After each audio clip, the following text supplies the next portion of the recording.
Hello guys, good morning. Pauwi na pala ako dito galing palengke. Namalengke ako. So mamaya bibidyo ko yung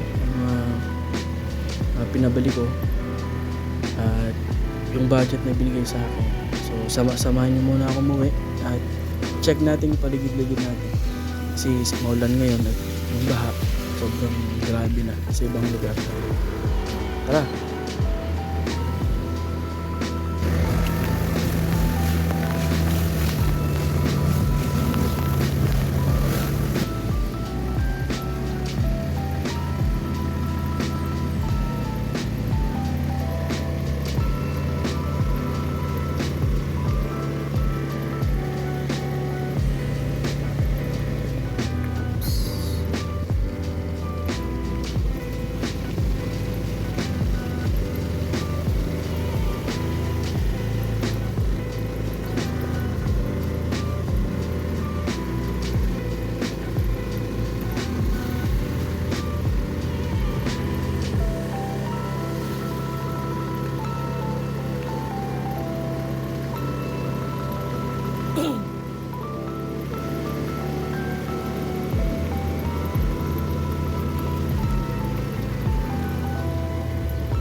At dito nga guys, kung makikita nyo, sobrang lalim na dito ng yan. So halos yung pumasok na yung tubig sa flooring ng tricycle. So yan, kung makikita nyo, sobrang lalim na talaga dyan.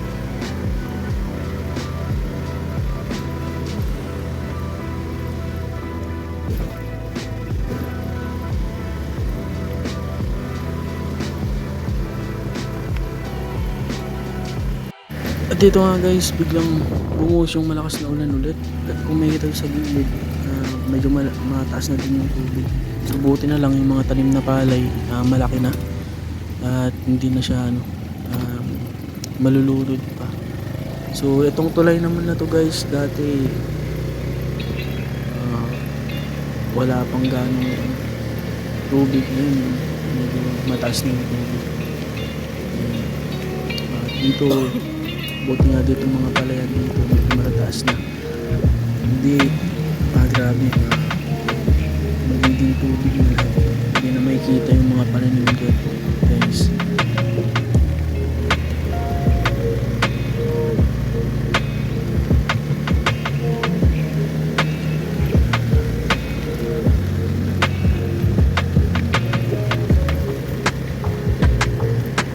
Fast trip tayo konti. So nakakauwi na ako dito sa bahay.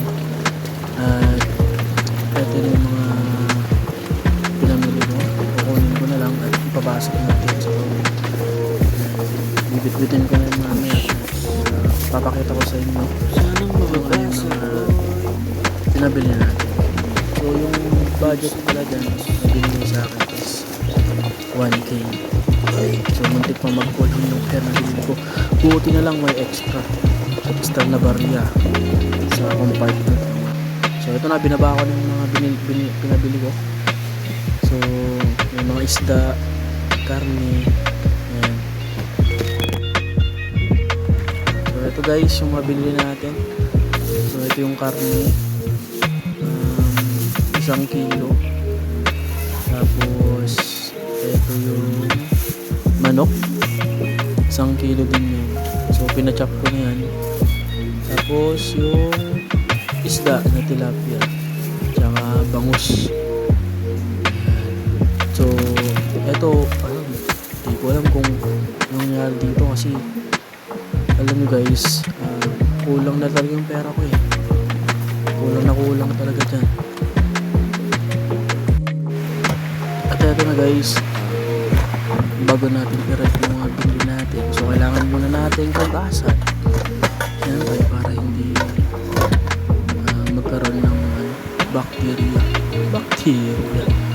Yan, so kailangan muna natin hugasan siya.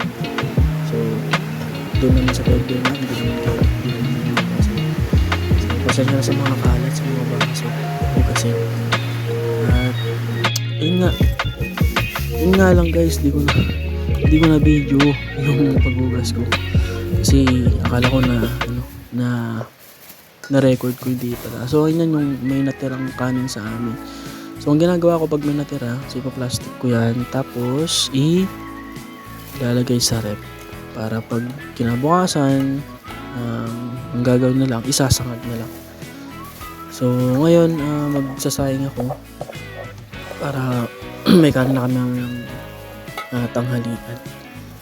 So yun nga pala, magluluto pala ako ng ulam na din yan. Pero yung gagawin ko lang is magpiprito. At si Mrs. na si Madam na yung magluluto ng ulam. Ayan.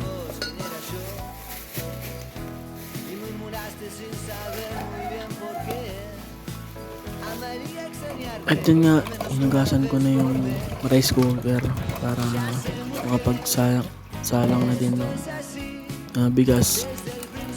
Para habang niluto yung ulam.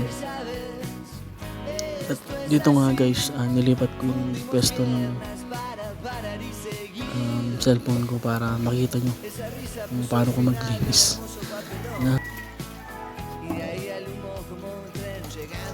At dyan hugasan ko ng bigas dyan para nawala yung mga dumi-dumi. Kasi hindi naman may iwasan pagka giniling yan, may mga bato-bato ganun. O minsan may mga kuto na tinatawag na nandun sa mabigas natin, so kailangan natin i-check mabuti para hindi masama pag kinain natin. So dito nga hinugasan ko mabuti kasi meron nga, kasi hindi naman may iwasan na hindi magkaroon ng mga kuto mga bigas natin. So yan, nakailang ulit akong linisan para nawala yung mga kuto-kuto ng bigas. So siyempre sa safe natin, kailangan natin linisan ng maayos. So makita nyo meron pa mga maliliit kasi sila, hindi na gaano makita. Kaya matagal akong naghugas ng bigas para siyempre maging safe.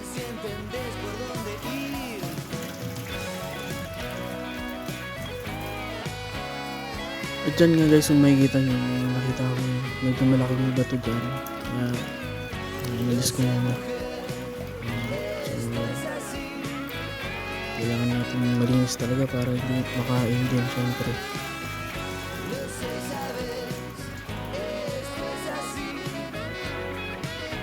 At syempre hindi mawawala ito, so kailangan natin sukatin yung tubig. So dapat sakto lang yun, sabay botol. So kasi pag sobra, syempre basa, hindi naman gano'ng maganda kainin ito. Basa, pag kulang naman sa tubig, so medyo matigas. Diba? So kailangan natin tansyahin mabuti at sukatin mabuti para masarap yung pagkain natin, syempre.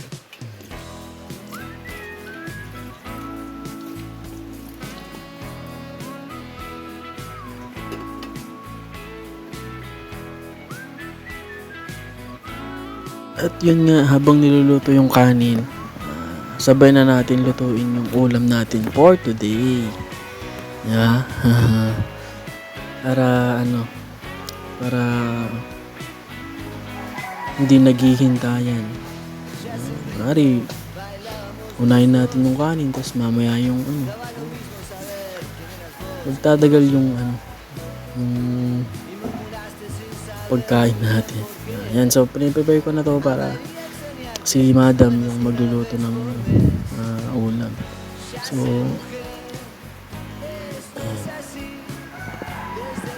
prepare ko muna yung paglalagyan ng cellphone natin para makita yung ano yung mga hihiwain natin.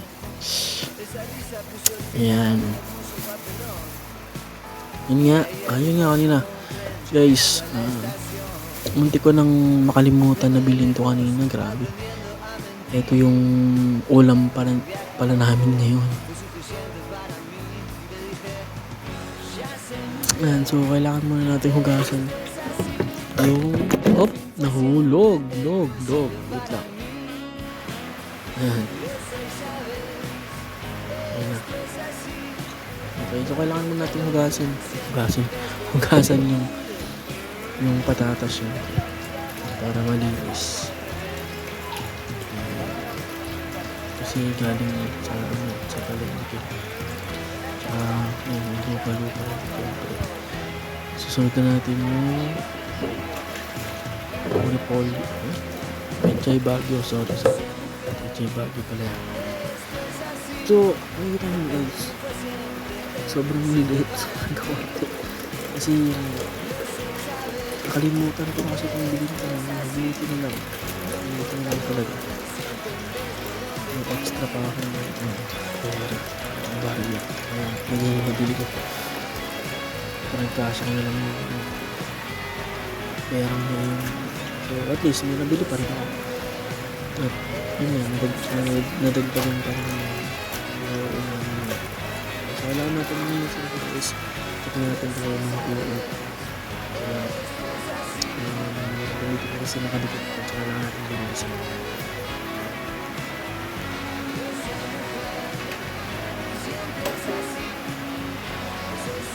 Tinalatan ko na din yung patatas siya. So dalawa nga lang yung binili kasi sobrang wala na yung budget. Ubus na buti na nga lang barya talaga ako dito sa compartment. Linisin muna natin yung patatas bago natin iwain.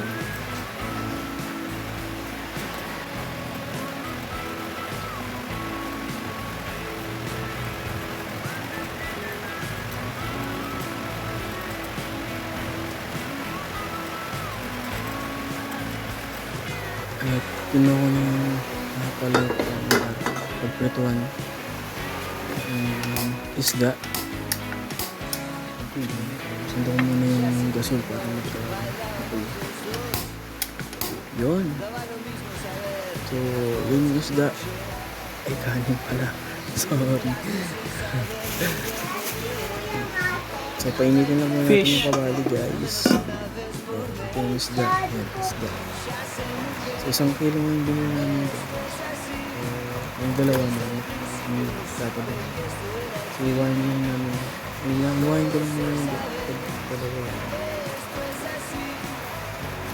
Pang sahog natin. So, hiniwain ko kami dun sa buntot na madaling maluto. So, yung lulutuin ko na natin yung mana yung pyesa.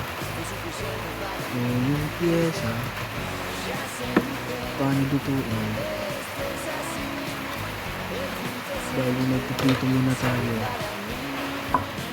tapos pag napito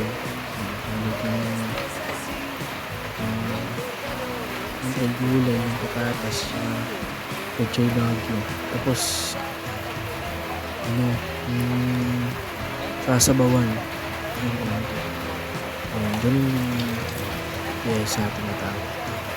So di ko alam kung ganun yung tawag sa iba, pero dito sa amin ganun yung tawag. So kailangan natin iprito natin isda. So yun na, ito na natin guys. So naglagay na din ako ng mantika dyan. So papainit lang natin para hindi magtigat yung isda sa palayok.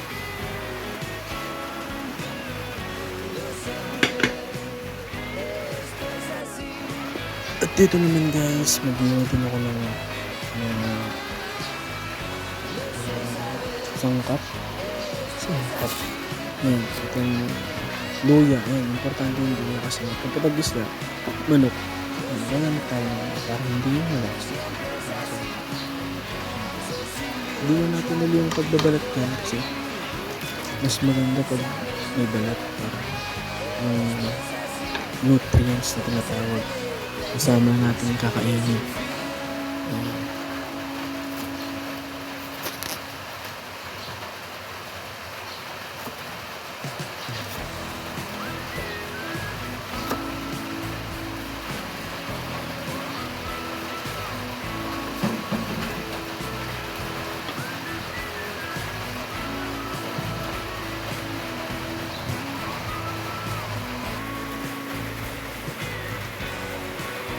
Yan, ito na guys, sobrang mainit yung kawali.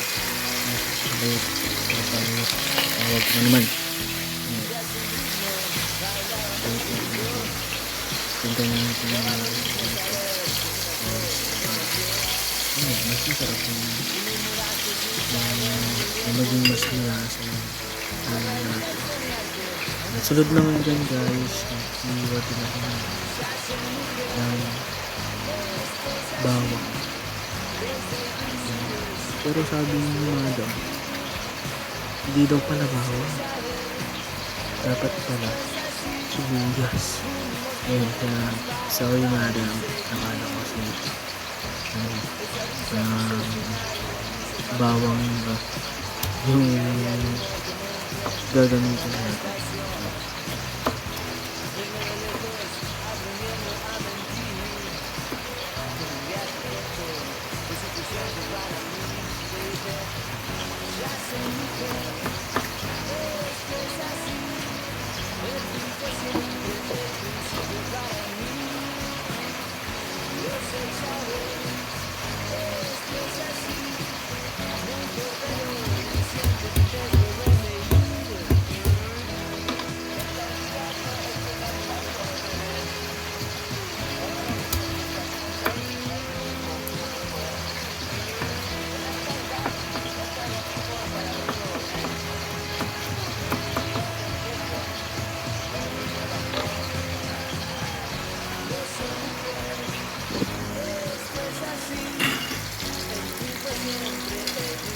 Yan, at abang nagluluto ng ulam si Madam, sinabay niya na din yung pagluluto ng merienda.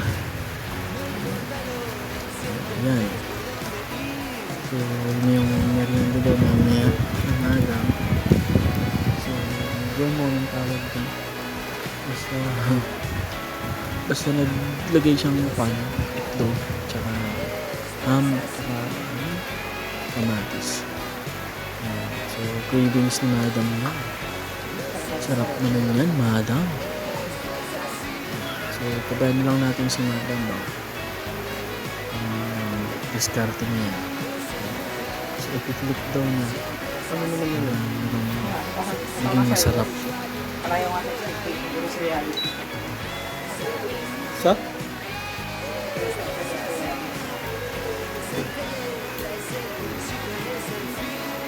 Para saan naman to?